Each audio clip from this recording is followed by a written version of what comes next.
чичово хоро, 2/4 тактов размер, северняшко. Започваме, то е от две фигури. Това, което най-често се играе, обикновено ще започнем с него, след това ще покажем и частта с плитката, която е по-харесвана. Започваме с първата част, или това си е чичово хоро, което в повечето случаи се играе. Имаме раз, два, три. Набиваш, раз, набиваш. Сега ще се обърна. Имаме прескочка. Вървим в дясно. Един път, втори път, трети път.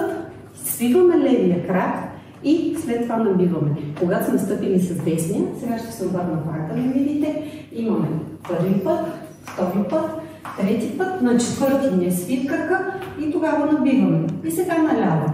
Първи път и на втория свиваш и набиваш. 4 такта в дясно и 2 в ляво, хорото върви надясно.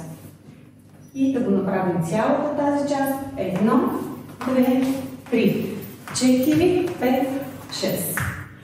Ръцете през цялото време се люлеят напред и назад. Когато съобразяваме се на раз, да отидат напред. И последно повтаряме и продължаваме с другата част. Раз, 2, 3, 4, 5, 6.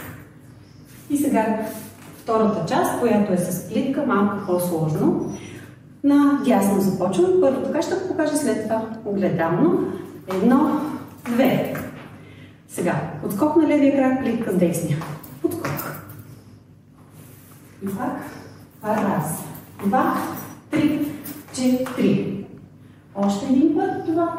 Раз, 2, 3, 4. Сега с подход на десния се връщаш, стъпваме и имаме едно прескоче и свиваме левия крак.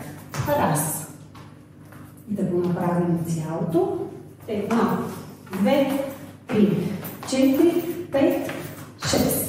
Ето това е малко по-особено. Първо при обръщането трябва да сте направили подскок, да сте стъпили с левия крак и де факто се пада прескок. Прескок и сме свили крака.